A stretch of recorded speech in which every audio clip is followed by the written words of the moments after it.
I can just start making graphs, I need something. What do I need in order to make a graph? Emily? Yeah, that should have already been done. What do I need to make a graph? Aiden? Nope. Ooh. Nope. Santiago?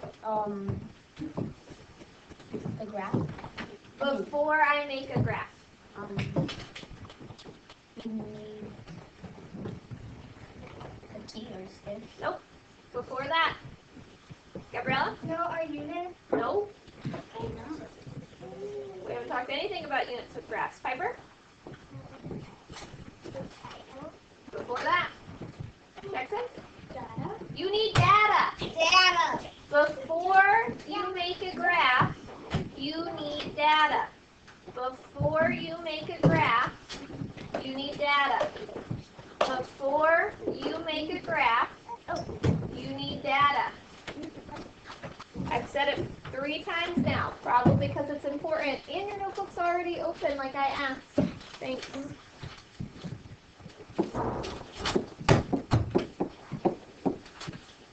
To get data, what are some ways I can get some data? We talked about it a little bit. Gabriella, what do you think? You can maybe you'll have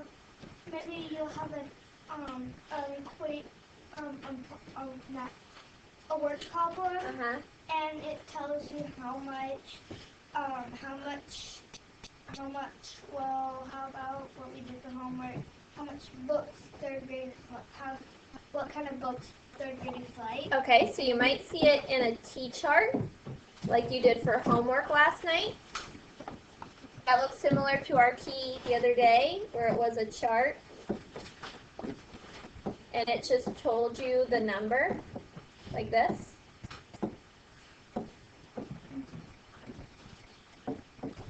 Right, so you might get data from a T-chart. How else could I get data? How else have you made graphs from data? What have our things look like? Santiago? Scales? Key? Nope. We don't get data from a key. The key helps us interpret data, but we don't get data from a key. Aiden? No. Guys, listen to each other. You're saying the same thing over and over again. No. Again, you don't get data from a scale or a key. You use that to help you, but you're not getting data. What was it called when I used all those lines? Sabrina? Nope. Haley? A tally chart.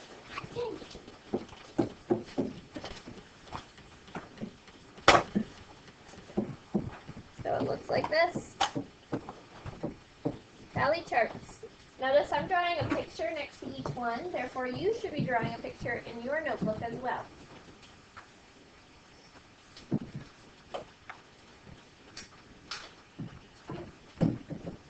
We talked about this word right at the beginning, and it's where you ask people questions.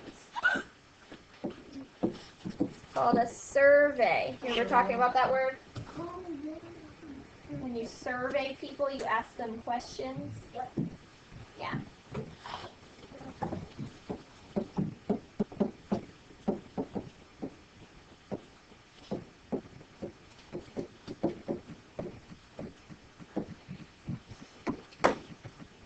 So these are going to be the 3 main types of data collection, how we get data. And then once we have data, then we can put it in a graph. And we've been doing that for the past couple of days. Yes, ma'am? Like the survey, similar to like an interview? Kind of, except a survey only has specific answer choices. So in an interview, I might say, tell me about the time you were sick. That's going to go on forever. You don't have an answer choice. But if I say, out of the subjects in school, which one's your favorite? You have choices. See what I'm saying? So a survey is kind of like a multiple choice question, whereas an interview are any. Does that make sense? Gabriella? I have a connection. Go for it. Okay, it like the surveys? Alright, so today the data that we are collecting is going to be on card toss between the boys and the girls. Who can toss a card, a playing card, the farthest? Oh, that's what this Specifically underhand. No frisbee throws. Oh, that's what that's. That's what that's for. No. Okay? So what I'm going to give you is I'm going to give you this piece of paper here, and I want you to put your first name, last name, and number on it, and then we're going to do this together as a class. So if we look up at the top, it says directions. Collect data for the length each boy or girl tosses the playing card.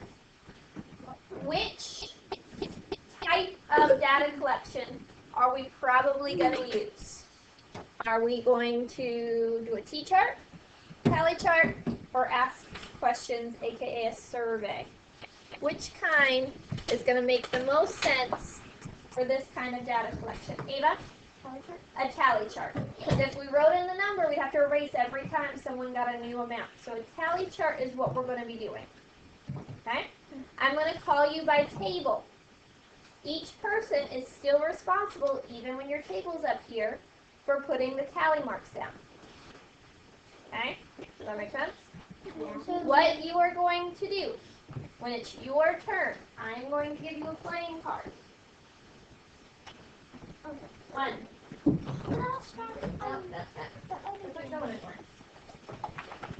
Okay, you have a playing card. Your toes are going to go on my front line. You cannot step forward, obviously. Cheating. Okay, your toes are going to go on my front line.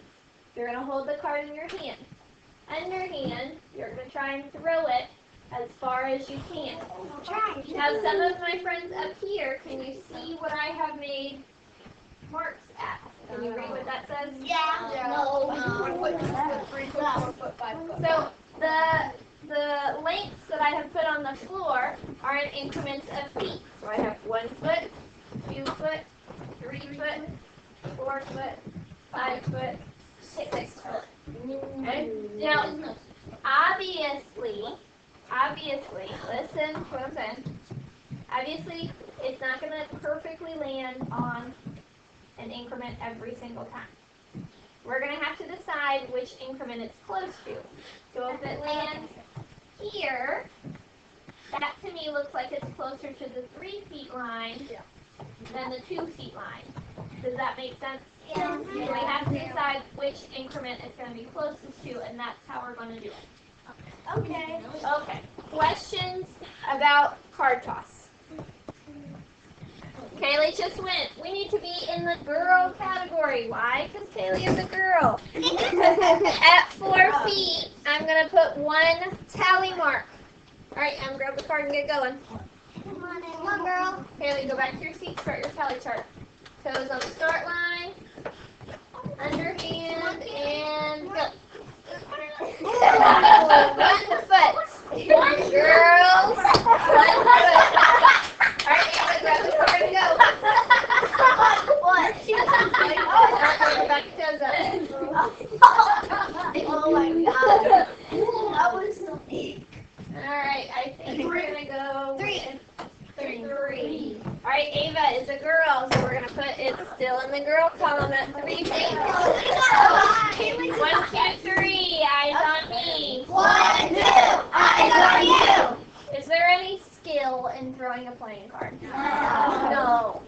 While it's funny when someone throws it far or throws it short, that person might not think it's as funny. So let's try and keep our reactions to a minimum, okay? It does not matter. I'm telling you, please try to keep your reactions to a minimum. Thanks. All right, Caleb, put your toes on the line. Come on, Caleb. Don't do it, Caleb. Woo! Now, Caleb is going to be in the boy column, so make sure you are in the boys column. In 1 towel. All right, Josh, you ready? Toes on the line? 3 feet. Josh is in the boy column. 3 feet. Thank you. Alright, table 2. Table 2 today is made up of all boys, which means all of your data is going to be recorded in the boy column. Alright, Aiden, toes on the line, and go. Alright, that looks like 2 feet. In the boy column, put a tally for 2 feet. Alright, Jackson, toes on the line. Wait, 1 feet. No, he dropped it, it's fine. 4. 4. Looks closer to 4. Alright, put a tally mark in the 4 feet column, or row under the boy category. Alright, Elliot, toes on the line. 2. Did you put your toes on the line?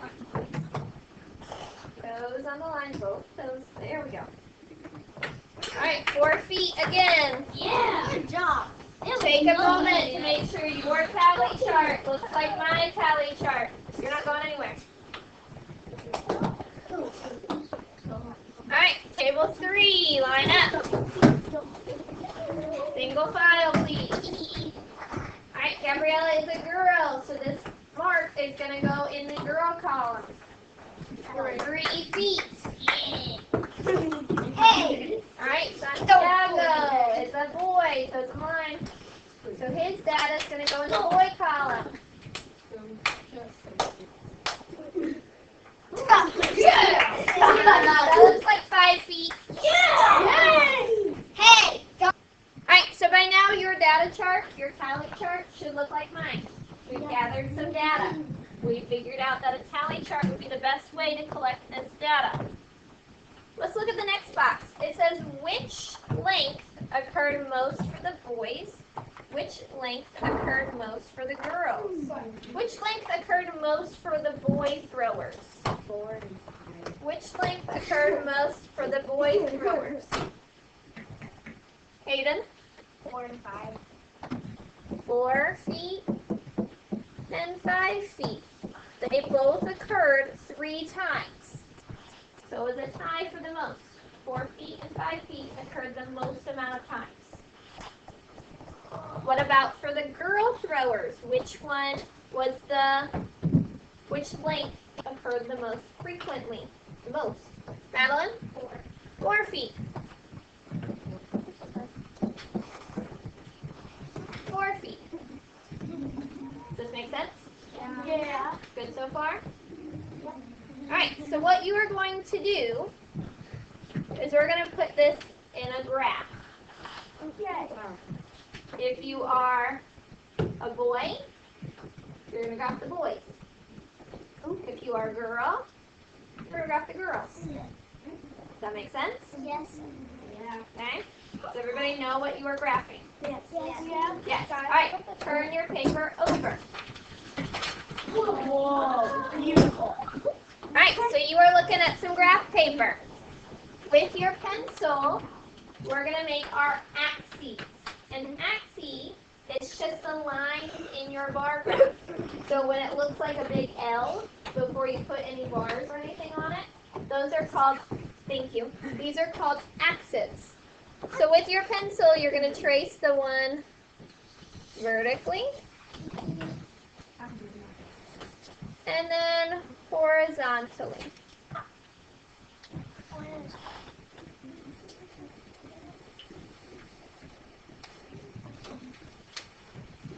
Okay? Does it make sense? Yep.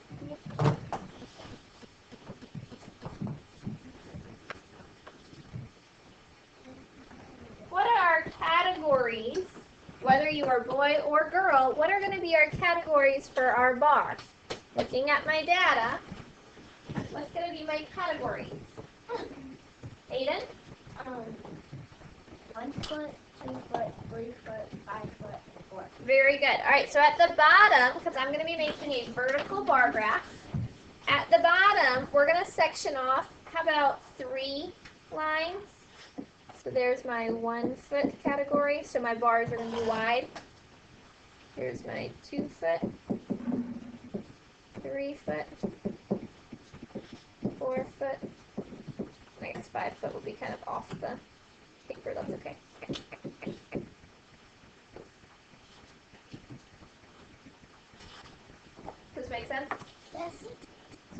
on my bars, they're going to be wide.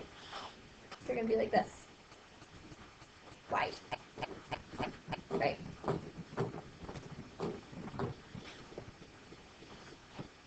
Alright. In a moment, I'm going to put you in partners. These are the things I'm looking for in your partner when you make your graph. I'm looking for a title. What am I even looking at? You need a title for your graph. I need labels. So what is the bottom measuring? What is the side measuring? And I need bars. I need you to actually graph your data. Think about scale. Or was this one we're going to skip count? Probably not. This would probably be one we just skip count by ones. Because we don't have a bunch of numbers. Does that make sense? Yeah? Good? Alright, when I put you in partners, you may go anywhere around the room.